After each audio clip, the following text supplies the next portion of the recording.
Hey everybody, are you ready for my first review? Cause I am. We're doing Star Fox. Cool. Ooh.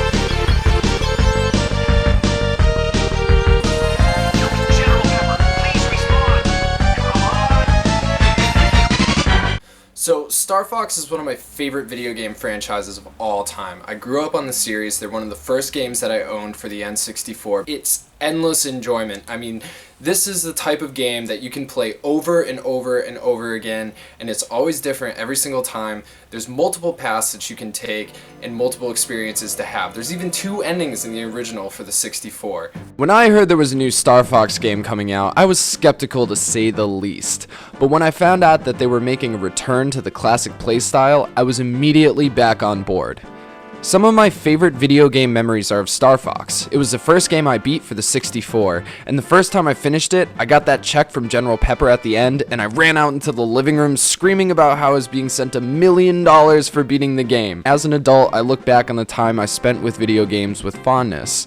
They were friends to me, major events in my life, stories I took part in that I'm never going to forget, and Star Fox is no exception. Classic Star Fox is an on-the-rails sci-fi shooter starring animals in space. Perfect. The original game came out on February 21st, 1993 for the Super Nintendo and proceeded to blow the public's collective minds. Using a new graphics engine, Nintendo had managed to create one of the first 3D console games, and it was impressive. Star Fox 64 stars a newly formed Star Fox team, headed by James' son, Fox McCloud. Alongside veteran Peppy Hare, they're accompanied by badass, shit-talking ace pilot Falco Lombardi and doofy engineer Slippy Toad. Together, they're enlisted by General Pepper to once again go after Andross and save the galaxy. For Fox, this isn't just some paycheck, it's also a revenge. He wants Andross dead for the murder of his father, and this time it's personal. Along with his team, they battled their way across the Lilat system towards Venom, fighting the endless hordes of spacecraft and cyborgs that is Andross's evil army, not to mention his own personal attack squadron, Starwolf. This team is comprised of Fox's rival, Wolf O'Donnell, Leon Pawalski, apparently a Polish chameleon, Andross's nephew, Andrew, enough said, and making his glorious return, the traitor Pigma Dengar. Yes, Dengar, as in the bounty hunter from Star Wars Dengar. The references are abundant throughout the entire series. Daddy screamed real good before he died. After battling his way to Andross's base, the planet Venom, Fox takes off on his own to face Andross, defeats him, and then runs into the ghost of James, his father. Afterwards, he returns to Corneria to claim his prize money. 64 was followed by some less than stellar games. These included the infamous Star Fox Adventures for the GameCube. This was an adventure puzzle style crapshoot reskin of another adventure puzzle style crapshoot game. It was so un-Star Fox it made my head spin. I mean, it was dog shit. Thank you for releasing me. If you're heading down into the mine, then please look out for Bellina Tay, the gatekeeper's daughter. She didn't mean to get us into this mess by telling Scales about the Spellstone. After that, there was a less than successful sequel that went virtually unnoticed, and some DS titles that apparently enraged fans even farther.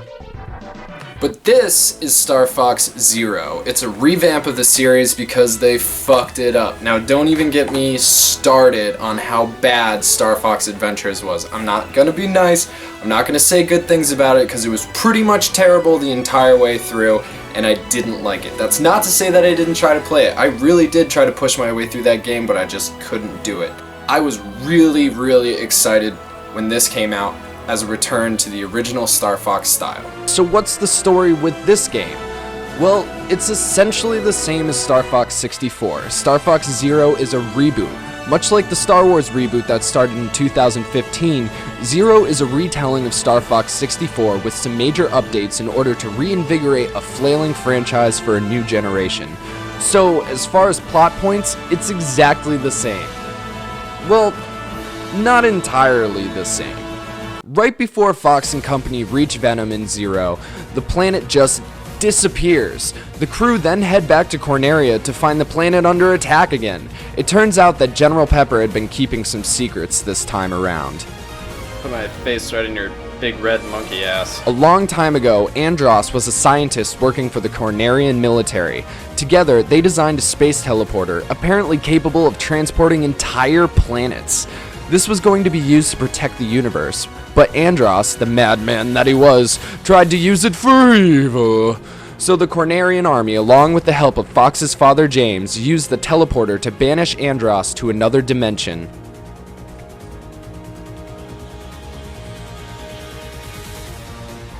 Needless to say, Andros is pissed. Fox inevitably flies into the wormhole across Andros' dimension with General Pepper to make his final confrontation. It's there that he's greeted by none other than Starwolf once again. After an epic dogfight, Fox flies into the core of the planet to give Andros his just desserts. But who's there waiting for him? It's some ghosty phantom, I don't even know, version of James McCloud? Leads Fox to Andros, warning him that there is no way to turn back once he's gone this far. After a long and arduous fight, Fox deals the final blow, leaving Andros to explode in the core of Venom. However, the evil genius isn't done just yet. He chases Fox out of Venom's core, literally trying to eat him and his entire ship alive. Andros is stopped, however, when the ghost of James shows up and takes him out, kamikaze style.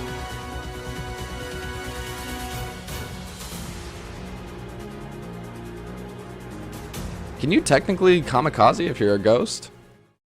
Ending scene is almost a frame-for-frame reshoot of the end of Star Fox 64, except that it looks a lot better and you can definitely tell the characters were animated to be speaking in Japanese. And also, instead of Andros' face coming out of the clouds and laughing at us, at the very end, we're given a short eulogy for a fallen friend.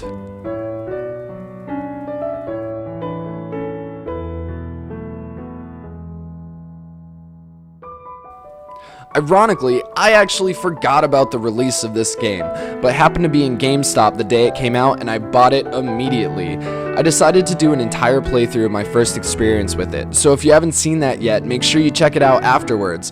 Thanks, here's a link. Anyway, I had heard some negative shit about the game and was nervous that I was gonna play bad. But I was pleasantly surprised when it only played kind of bad. So Star Fox has gotten a lot of flack for its fucked up controls. And honestly, yeah, the controls are really hard. They're difficult to get used to. It's difficult switching between the actual screen and the gamepad screen, but you know what? It works. It really does. If you wanted the game to be the exact same way it was in Star Fox 64, why not just play Star Fox 64? That game was perfect the way it was. Just go back and revisit it. Play it on the 3DS. It's amazing. This game is a new game. It's a new way to play Star Fox, and I'm happy about that. Yes, there were times when I wanted to throw my controller out the window. Fuck. Oh, fuck. Fuck me. I'm getting the hang of it. Shit. Dude, fuck you. Damn it. Damn it. Damn it. Damn it. It was awful, but once you get used to it, the game is so immensely fun, but still keeps a challenge to it, and that's what's really important. It's innovation. It's furthering you as a player. It's furthering you as a Star Fox fan. If you can get through this game, if you can master the controls, you're that much better off. The visuals are beautiful, the sounds crystal clear, the environments and dialogue brought me right back to my childhood. It was amazing. And then I tried to shoot something. Now, I'm used to motion controls, like really used to motion controls. I play Splatoon competitively all the time. I've got that shit down. However, with Star Fox Zero, you can place your aiming reticle on an enemy and miss by a mile. This was frustrating to say the least.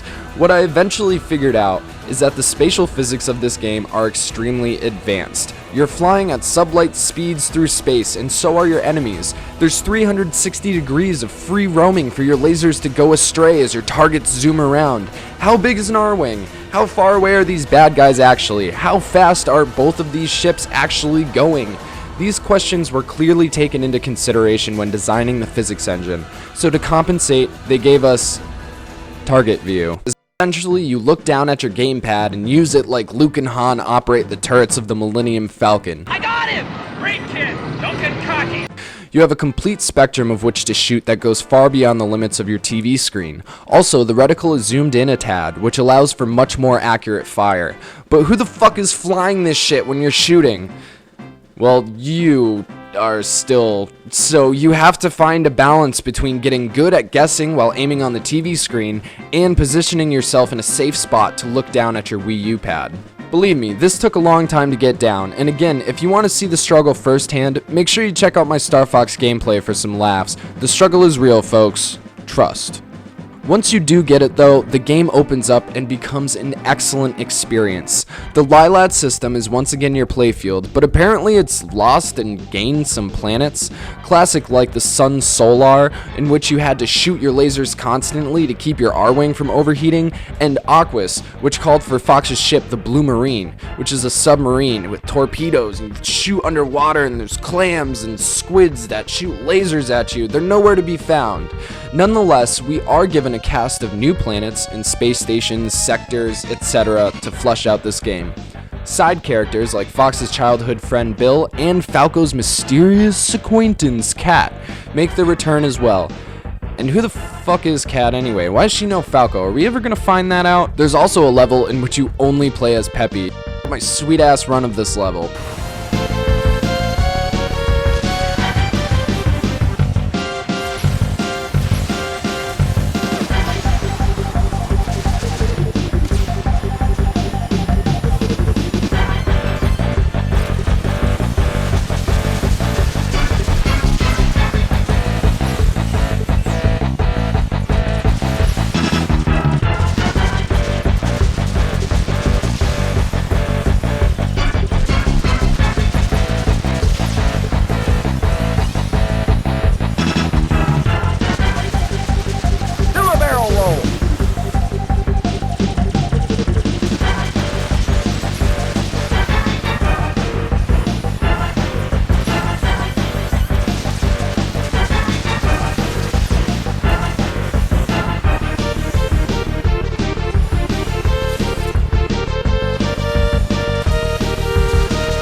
The multiplayer for this game is actually pretty enjoyable, as long as you have a good friend to play with, and it doesn't really matter how good they are. Sometimes it's more fun if they're really bad.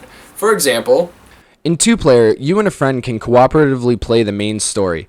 One player is in control of the flight of the air wing, they're in charge of getting you through the levels safely, and then the other player is in charge of shooting using just the gamepad. It's fun to add this dimension from time to time. Star Fox Zero is also compatible with Amiibo, which means I have to open my Amiibos. I don't want to open my Amiibos. Why would you come out of your box? I don't want this any more than you do. I'm sorry they have to take you out of your box. Why, Nintendo? Why? Why? Why?